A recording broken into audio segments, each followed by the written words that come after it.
but I've never had a bat in order like this behind me. These are three of the finest leaders in the United States of America. I mean, this Warner guy, he's so popular, we're just hanging on to his coat. You know what I mean? And Kane, I tell you what, Kane worries me so much. Everybody likes him. And by the way, I was in the Senate a long time. And you know I have a reputation for saying exactly what I think. Let me tell you what I think. Come here, Jim. Let me tell you what I think about this guy.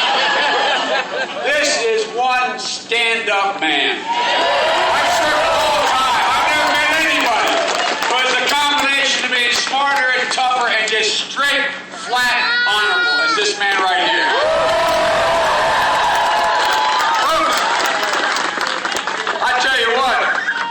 I'm so happy the economy of Virginia is going to continue to grow. My living standard depends on it.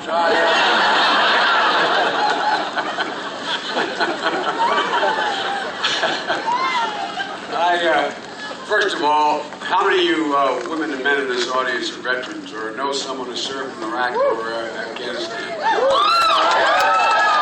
you know, Jim and I have talked about this. We've all talked about it. One of the things that as we wind down this campaign in the final days that I don't think, and I know you agree with me, we can't lose sight of. We still have 68,000 warriors in Afghanistan. All of us on this stage have been there multiple times. And I want to tell you something. It's just absolutely remarkable what they do, what they're doing right now. And every morning, and I know my colleagues do the same thing, every morning I check the Pentagon to find out just what price has been paid. And as of this morning, there's 6,509 fallen angels in Iraq and Afghanistan. You know, when you're in the theater, as Mark can tell you, we refer to anyone who's killed in the theater as a fallen angel. And there's 6,509 families who have suffered a great deal. And what made me think about it was hearing all my colleagues talk about how we got to bring this country back together again. You know, we've had too much division. We've had too much division.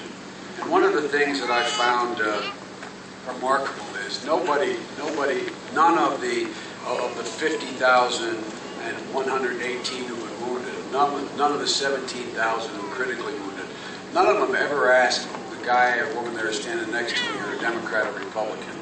None of them ever engaged in anything other than what's in the interest of their country. They're a remarkable generation of warriors. And I saw another demonstration of that spirit, which gave me hope in this god-awful storm we just had, Sandy. It devastated, hit parts of Virginia, hit my home state of Delaware, parts of Maryland, but it really clobbered New Jersey and on up to the coast. And every morning, and after this is over, I'll be on another call with the president where we speak with all the governors of those affected states and the mayors. And I found it remarkable.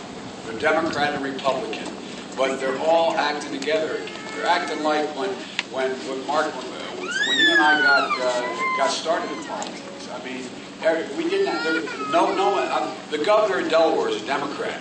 On this call with FEMA and the Defense Department, everyone, along with all the other governors, is saying, when asked, what can he do?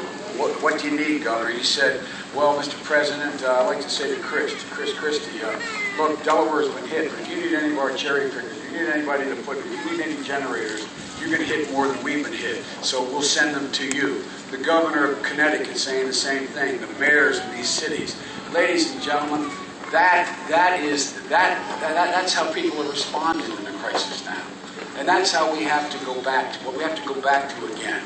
Folks, there's a great story that I've served, as you can tell, I'm by far the oldest guy up here, you know. And unfortunately, you can probably tell that. But I go back a long way. And there used to be a guy in the House of Representatives named Tip O'Neill. And Tip befriended all us Irish kids. And on St. Patrick's Day, he'd always have a party at his home.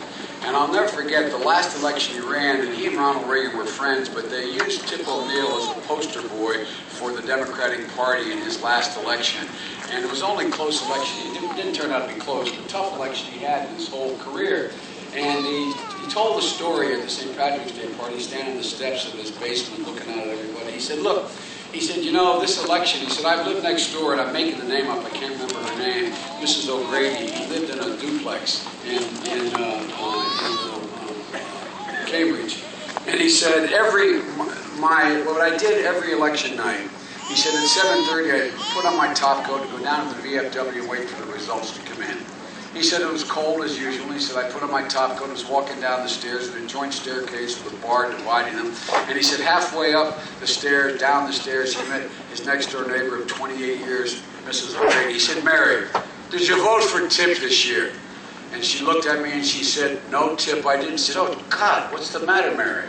We've been living together. We've been living next door for all these years. We've raised each other's kids. We know each other. She said, he swore it was true. He said, she looked at him and said, Tip, you didn't ask me.